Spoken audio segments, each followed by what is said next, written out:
St. Bonaventure by Father Laurence Costelloe. Chapter 8. St. Francis's Biographer.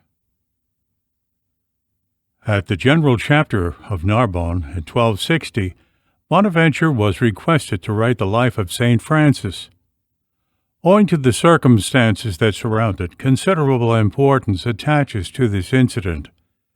There already existed several legends of the saint. Thomas of Celano had written one in 1229. His work received the approval of Gregory IX, who had officially recommended it to the brethren.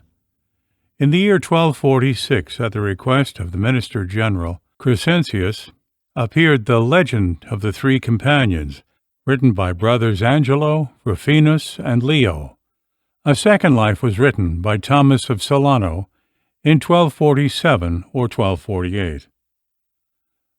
A few years ago, the well-known French writer, Monsieur Paul Sabatier, edited a work which he contended was anterior to any of those. He maintained it was nothing less than a complete life of St. Francis, written by Brother Leo in the year 1227, within a year of the saint's death.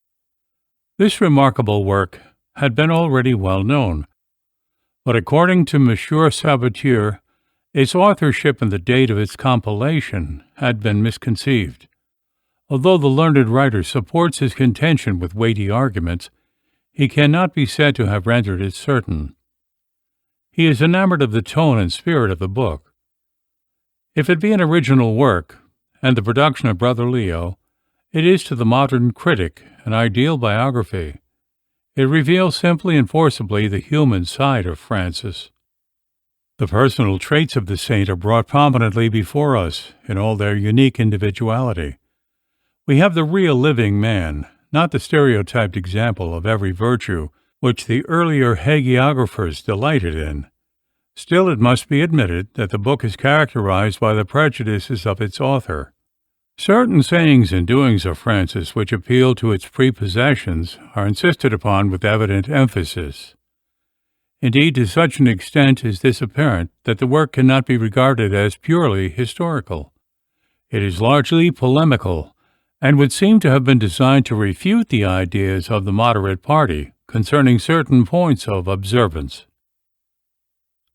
Before quitting this subject, it may be said that the ardor and enthusiasm with which the greatest literary critics of the day, Catholic and non-Catholic, devote themselves to the investigation of the sources of St. Francis's biography, is one of the most remarkable phenomena which our times witness. We hear of the formation of societies composed of the ablest scholars of Europe for the study of early documents relating to Francis and his order. How the words of Christ are herein verified. He that humbleth himself shall be exalted. I doubt if there is a personality in history, exclusive of the divine founder of Christianity, whose words and actions are so closely studied in a spirit of loving admiration as are those of St. Francis. To return to Bonaventure, and the task imposed upon him by the General Chapter, the importance of the latter becomes apparent when we reflect that as far as the order could effect it, the legend he was about to compose was to be the sole record of the life of Francis, which should come down to posterity. This purpose evidently underlay the demand for its composition, for when the work was finished and submitted to the General Chapter of Pisa 3 years later, it was officially approved of, and all the other legends were formally proscribed. More stringent measures still for the suppression of the older legends were adopted at the Chapter of Paris in 1266. Therein was framed the following constitution. The General Chapter commands, under obedience, that all the legends of St. Francis hitherto composed be destroyed, and that where they can be found outside the order, the brethren shall strive to remove them, for the legend composed by the General was written according as he had it from the mouth of those who, as it were, had been always with Blessed Francis, and knew everything with certainty, and those things which are proven are therein diligently set down.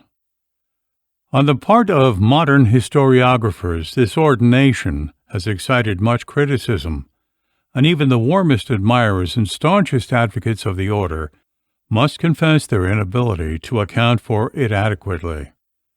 At first sight, it appears to be a very high-handed and obscurantist procedure, little in keeping with the ingenious simplicity of the Franciscan spirit. It looks like an attempt to put out the light, to abolish the true ideal, and substitute a counterfeit in its stead. But in reality it was nothing of the sort. At the present day it is impossible to determine the precise motives that actuated the authors of that statute. But no one who is even slightly acquainted with the condition of the order at the period can fail to conjecture what most likely was the prevailing influence. The chapter aimed at introducing peace and harmony amongst the brethren, and producing uniformity of thought and action in their common life. We have seen that these most desirable elements were wanting, that there were dissensions and differences concerning the nature of the observance to be pursued. The appeal of the contending parties was ever to the words and actions of St. Francis, which, according to their respective views, they strained and exaggerated, and unconsciously, perhaps, even falsified. We cannot but conclude that such a state of affairs affected very prejudicially the biographers of the saint, and tended to depreciate the historical value of their labors. For these too took sides, and as it is easy to see, they made the lives they wrote the vehicle of their particular ideas. Thus Thomas of Celano favors Brother Elias and the moderate observance, whilst the three companions, and if mature Saboteur's contention be correct, the mirror of perfection by Brother Leo, constitute a species of manifesto against the latter, and an appeal for a literal and rigorous observance. Now it is evident that whilst such a condition of things was tolerated, unity and peace could never be established. As long as these old legends, redolent of party spirit and biased views, remained, legislation making for harmony would be of no avail. This the chapter clearly perceived, and hence its statute. We may say of it finally that although it was a drastic measure, the circumstances more than justified it, and we must not forget that it was adopted only after Bonaventure's work had been examined and approved. Of this work it is now time to give some account. Owing to the important place in history this new life was to hold, and the manifold distractions of public duties among which it was to be written, we may now accept, in strict and literal sincerity, our saint's expressions of reluctance to undertake it. Feeling myself unworthy, he writes, to relate that life most worthy of all imitation, I should in no wise have attempted it, had not the devout desires of the brethren and the unanimous importunity of the chapter moved me thereunto, and had not that love compelled me, which I am bound to feel for our Holy Father. This, indeed, was my chief reason for undertaking this work, to wit that since I owe him under God the life of my body and soul, and have learned the holiness of his life through personal experience of his power with God, it behooved me to return to collect, as best I could, his words and deeds, fragments, as it were, partly overlooked and partly scattered, that they be not utterly lost with the death of those who lived and conversed with the blessed servant or God. During the year 1261, St. Bonaventure was in Italy collecting the materials for his work. The better to come by first-hand information of his life, he tells us, I visited the scenes of the birth, life, and death of the Blessed Francis, and held studious converse on those things with all who had enjoyed his intimacy, and with such especially as had fuller knowledge of his holiness, and were his chief disciples. To all of these all credence is due alike for their tried virtue as for their perfect knowledge of the truth. We cannot say definitely who these chief disciples were. To have mentioned them by name would have frustrated the purpose for which the life was undertaken. We presume, however, that our saint was chiefly indebted to brothers Leo, Illuminatus, and Giles.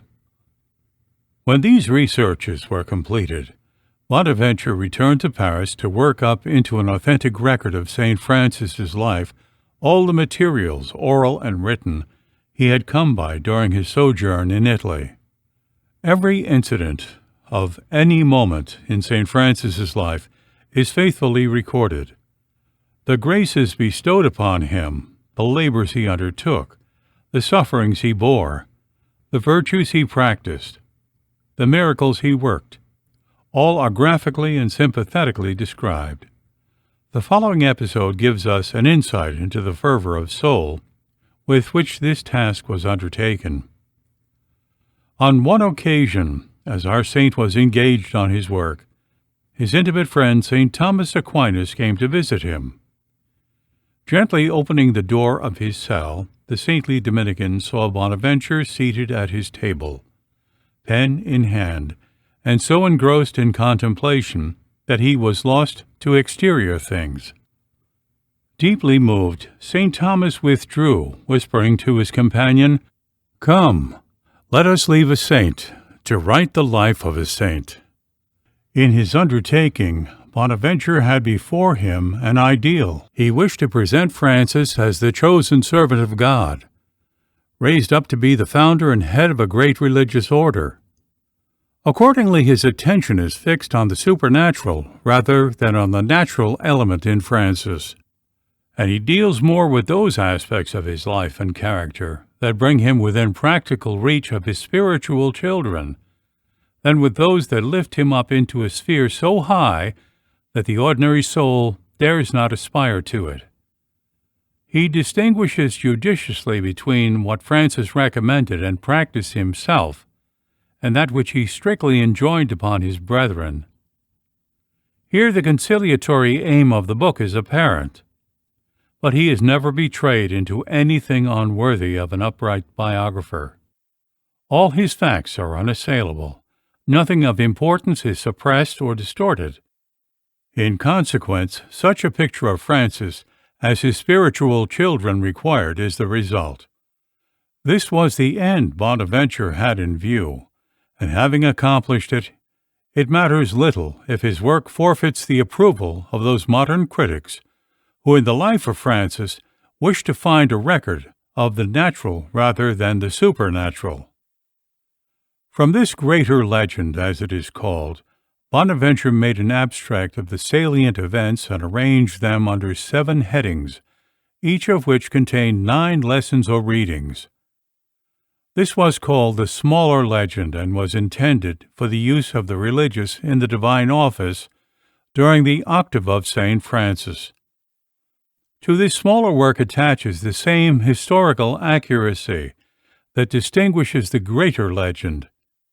In many instances, events are described in the same words.